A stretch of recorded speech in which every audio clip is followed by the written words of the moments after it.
Today I'm talking about the pros and cons of living in Vietnam. Vietnam's tourism is booming, baby. I'm Sean, Queen of DC, full-time solo traveler. On this channel, I post my travel tips and adventures from around the world. If that's your vibe, subscribe. Vietnam is officially the hot spot. It's the talk of the town. I was surprised. I returned in January and I couldn't believe the amount of tourists that were here. You could just feel the shift and see that tourism had increased. I've been here 2 years, and last year it was still calm. Now it's bustling, particularly in the expat areas. You really see the increase of tourism.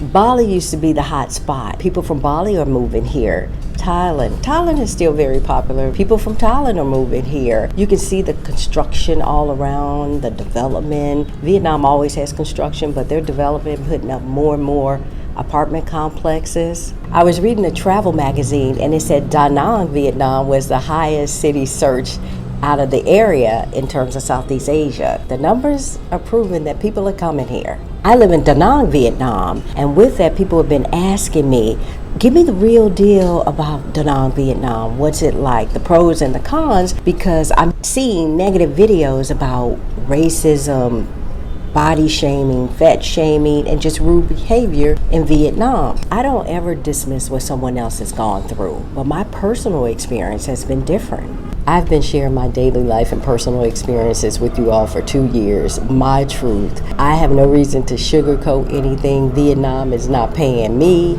This is just my life. So let's get into the pros and cons of living in Vietnam. I'll start with the biggest pro, affordability. Vietnam is one of the most affordable countries in the world. It provides you housing at every budget level. If your budget is in the 300 range, you can find housing. 600, whatever you want, is here for you. The housing flexibility is really a plus. If you're a digital nomad or a nomad like me, just moving around, or retiree, the housing flexibility is a big pro because you don't have to sign a year lease. They are flexible. You can do month to month, you can do 3 months, you can do 6 months, where in some places, for example, in Malaysia, and I've already talked about this, they really want you to sign a year lease. It's very hard to find anything under a year. And I believe Thailand is like that, where they prefer you to sign a year lease. But here, you don't have to sign a year lease. And everything is negotiable. The housing process moves very fast. It's not hemming and hawing. If you want to see an apartment, you can see it that day. The realtors here do not play in terms of making themselves available and closing the deal. When I was looking for my apartment, when I came back, I reached out to a realtor. It was on a Thursday. I said, I'm coming to town on Sunday to look at apartments and I want to be moved in within the week. Here are my requirements. One realtor reached out to me, showed me some listings, said, when you get here, we can go out and look on Sunday. Perfect. I got there on Sunday. We went looking. I looked at about 6 places and I found my place. I ended up finding my place. He had given me one place that was more expensive and I put it to the side. I looked at the others. I wasn't feeling it. I said, hey, what about that last one? I haven't looked at it. He said, you want to see it? I said, sure. And it was the perfect one. I said, man, why do I always have to like the most expensive anything? I put a deposit down that night. He took me to the ATM because I wasn't riding around with deposit money. He said, I'll take you to the ATM. They are going to seal that deal. I took me to the ATM. I put my deposit down. I moved in 4 days later and paid my first month rent. And that was all that was required. I paid my own electricity, Wi-Fi, and water is included in my rent. It doesn't have to be a complicated process, and so I like that. Everything is negotiable. You want a microwave, you want some plants, you want some dishes. If they're not there, all that's negotiable. Tell them what you want before you sign the papers and boom, you're in. That's how simple it is here to find housing. And if you're like me, I have commitment location issues. Yes, I do. I am not signing a year lease. I feel boxed in. I spent 30-some years in one location. I want the flexibility to move when I feel like moving. That's what I love about housing in Vietnam. I signed a 3-month lease. If I like it, if I want to extend it, I can extend it. already know that I will not be in Da Nang during rainy season, which starts around November, December to February. And that's one of the cons that I'll talk about, but it's icky, it's dreary, it's depressing, it's a little bit chilly. It's just not a nice place for me to be during rainy season. I want to be still able to go outside, enjoy the weather, enjoy the outdoor adventures. The next pro, food. It's cheaper to eat out than it is to cook in Vietnam. If I just spend on groceries, if I take $50 in groceries will last me about 2 weeks. If I eat local Vietnamese restaurants, it's no more than $6 for a nice meal. And if I splurge, most I'll pay is $10, and that includes a beverage. And that's kind of high, $10. I can get away with 8 at some really decent places. The groceries are inexpensive. If you shop at the local markets where you get your fruits and vegetables, which are fresh, even less expensive. Well, here, I don't spend a lot of money on food. When I'm in Thailand, like Bangkok, when I'm in Kuala Lumpur, Malaysia, I spend a lot of money on food. I'm outside, I'm eating, because they have more diversity in their food options, more restaurants, I'm outside, more things to do, more things to eat. So in those places, I spend a lot of money on food. But here in Vietnam, I don't spend a lot of money on food. Transportation in Vietnam is inexpensive. Da Nang, Vietnam, to go from the riverside to the beachside during the day, it may cost me 56 cents on a Grab motorbike. In a car, it'll cost maybe $1.12. Depending on rush hour, it may cost me $2 in a car and maybe $1 on the motorbike. Still very reasonable. The majority of the time I'm going around, it's 56 cents one way. You can't beat that. They don't have trains and buses here to take you around. Grab is our mode of transportation, and it is just the best, affordable. And in Vietnam, they give you helmets to wear. For transportation in Vietnam, you will not be breaking the bank, busting the budget. You're in a great location in Vietnam to fly to other countries at a reasonable price. Right now, is looking at prices going to Kuala Lumpur, going to Bangkok, $47. One-way ticket. It varies on the season, how far in advance you buy your ticket. If you have baggage, then that's going to increase your price, but you can find some reasonable flights around Southeast Asia from Vietnam. Another pro is the Wi-Fi, particularly in the city limits. The Wi-Fi has been strong. No regular power outages, and that's excellent for people who run a business, people who work online, digital nomads. You need Wi-Fi to do your job, and I haven't had an issue with their Wi-Fi. That's what you want to check when you move into places, check the speed. I don't know in remote areas or toward the mountains what the Wi-Fi is like, but within the city limits, it's been excellent. Building community in Vietnam as a pro, because the locals are very warm and welcoming. That has been my experience. Of course, in every country you have rude people, people won't want to be bothered, and people just won't engage with you. But overall, people have been welcoming and easy to talk with, even if they don't speak your language. It's a culture of hospitality, and so they want to please. If you're respectful, friendly, they will open up to you. If I'm walking down the street, I smile, wave at the babies, politician, kiss the babies, wave at the babies, just pleasant. And people are very open and warm up to you. Any relationship you have to nurture. Get involved with the community, volunteer, whatever you enjoy doing, take classes. They have a very active expat community here, and yes, they have a Black expat community, a digital nomad community. You have options. It's been a pleasant experience. I have a whole Vietnam playlist of my experiences in Vietnam that demonstrates the kindness that has been bestowed upon me from locals. Another big pro, safety. I feel very safe in Vietnam, safe as a Black solo female traveler. I get that question a lot. Yes, it's safe. I have never felt unsafe in Vietnam. I'm a city girl. I stay mindful of my safety and alert. I recommend that for anyone traveling. You'll see security guards around the apartments and the stores, but I don't know if they carry guns. I rarely see the police. They just had an incident. I think he was an American guy, broke into this jewelry store. But first he hammered the security guard with a hammer, beat the security guard with a hammer, broke into this jewelry store, banged that up, tried to steal some jewelry. They tried to stop him but couldn't stop him. He had on a grab jacket, trying to disguise himself, I guess, as a local, and a helmet, and he was just running out with the little bag like he weren't gonna get caught. Foolishness. They did find him. I don't know what happened next. Hopefully he's jailed. That's the most violence I've heard of or seen in Da Nang. I haven't been exposed to the dark side. Language barrier. I would say this is a pro for foreigners. In Vietnam, they speak some English, particularly in Da Nang and your bigger cities. Locals are very open to helping you, even if your Vietnamese is limited. You may still have to use the translation app, but they are open, warm, welcoming, and engaging, so you feel comfortable asking them. Now, when you travel to smaller cities in Vietnam, for example, I was in Quy Nhon.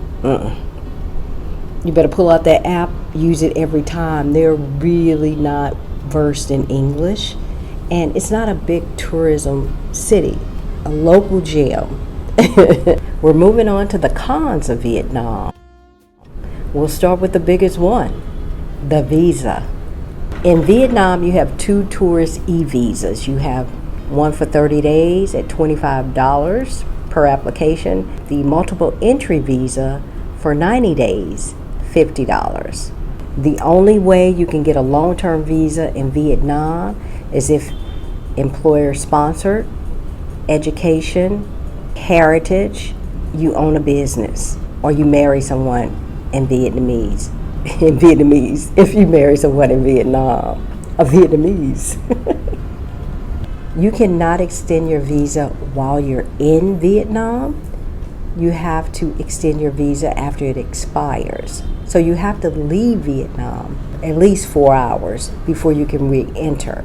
And the only way you can do that is if you go through an agency. That's why you have people doing visa runs. They'll take a day trip to Laos, and in Saigon they go to Cambodia, cross the border. The agency works everything out, and then they come back over after they've been stamped.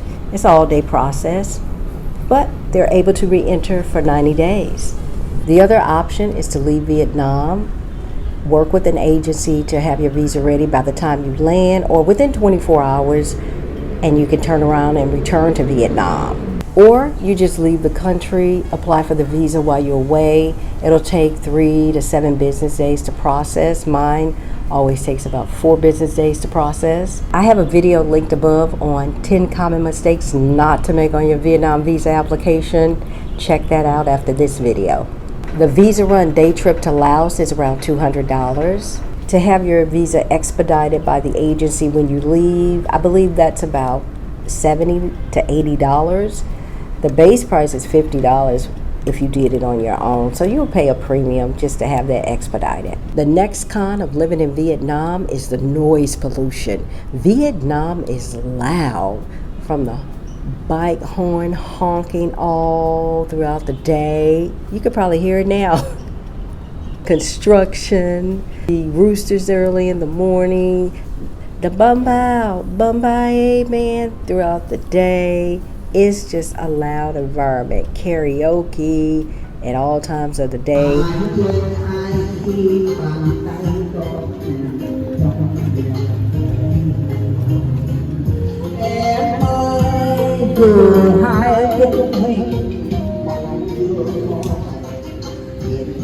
Karaoke, y'all. Karaoke.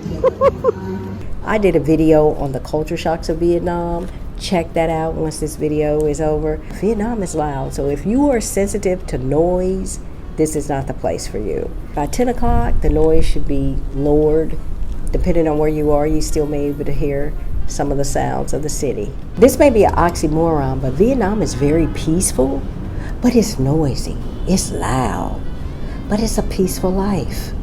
Another con of living in Vietnam is the time zone. In my business, I offer Pick My Brain sessions to assist you with moving or traveling abroad, answer any questions you may have. The majority of my clients are in the United States. That means I'm 12 and 13 hours ahead of their time zone. Early mornings for me. But I'm fresh as a daisy when we talk, wide awake, so it works for me. If you'd like to book a session, the link is in the description box below. It's a tussle sometimes because I'm trying to catch people when they're awake. At the same time, I'm sleepy. Like tonight, I get on my night clothes, but I have to make a call. When things happen in the moment and you need to speak with someone or want to share something, I have to wait for them to wake up. By that time, I'm like, it's old news now. In the scope of life is a small adjustment. Another con living in Vietnam is sanitation and litter. They just dump their trash any and everywhere. Trash, old debris. It's very sad because it's environmentally hurting the environment, the world. And it's not just in Da Nang, it's all over Vietnam. Every place I've been in Vietnam has a sanitation issue, has a littering issue. That's systematic, and change has to come from the top for it to trickle down. That's a long process. That's a long time coming. You cannot drink the tap water. It is not safe to drink the tap water. I don't even brush my teeth with the tap water. I use bottled water. A con for living in Da Nang, Vietnam, shopping. They don't have any shopping malls. They have one shopping mall, and the only store that I can probably find something out of is H&M. That's it. They don't have any malls where you can just hang out, go eat, and just kick it, or window shopping. So that's kind of, I have to go to Kuala Lumpur or Bangkok to go shopping. They have the best malls, Bangkok and Kuala Lumpur. You can find whatever you want there. Here in Da Nang, they have more variety of shopping malls in Saigon than they do here in Da Nang.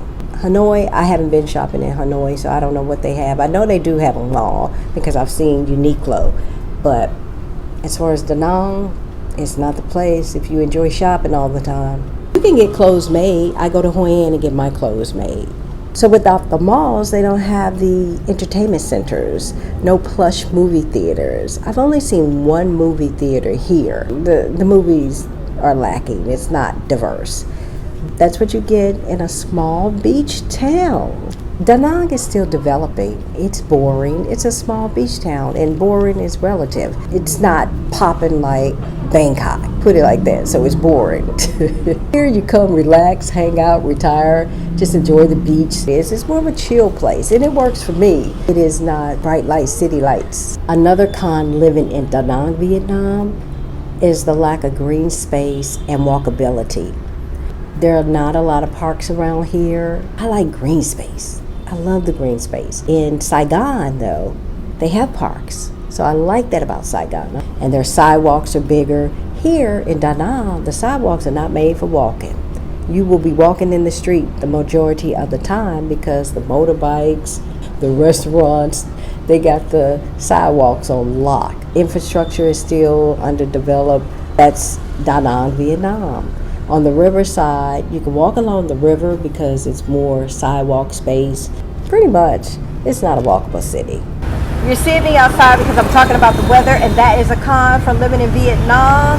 This is about 3 o'clock p.m. and it's still hot. We're moving into winter season, but it's still warm. Vietnam weather, the rainy season typically starts around November. As early as November. I've been here in November, and it started in November, December, January, mid-February. When it rains, it pours. It's nasty, it's gloomy, it's chilly, and it rains all day long. It doesn't stop. It's just a constant flow of rain. It floods. It's not a great place to be. You can't go to the beach. Y'all see I'm sweating. You can't do any outdoor activity. That's when I leave because it's a depressing time, and I don't want to be just stuck in the house all the time. It's been mild so far this year, but I was in Vietnam starting in like mid-February. It was hot. I mean, steaming hot. I walk out the door, sweat beads just hanging down. September, still a little warm. It rains occasionally here and there because we're dealing with the tropical storms, but it's not rainy season. We're also dealing with global warming. And this year was not as hot as last year. Last year was a steamer around mid-February, but this year we had good weather, what I call good weather compared to the weather I experienced before in Vietnam, up until around May, June. It was still mild compared to what it was last year. You know, I'm sweating because it's hot. When you just stand still, it's hot. So I'm gonna get on out of here and get into the rest of the video. I've laid out the pros and cons of living in Vietnam. The pros outweigh the cons for me. And Vietnam has been a place of ease and peace for me. They have welcomed me. I feel I've integrated into society and it's been seamless. And I've enjoyed my time here. I've encountered rude people. People here like to cut in line and you got to check them, but that happens all over the world. Certain places you have to experience for yourself. Yes, you can take into consideration this person and that person's experience, but don't let one person dictate whether or not you will visit Vietnam. Experience it for yourself and be your own judge. With all that you've learned today, is Vietnam on your travel list? I have a Vietnam travel guide playlist. Check that out. Leave me a comment below letting me know your thoughts. If you have any questions, maybe I'll see you in Vietnam. If this video has been helpful, be sure to hit that like button so the algorithm knows to push this video out. Share this video with someone who might be interested in Vietnam. If this is your vibe, subscribe. Until next time, y'all, peace.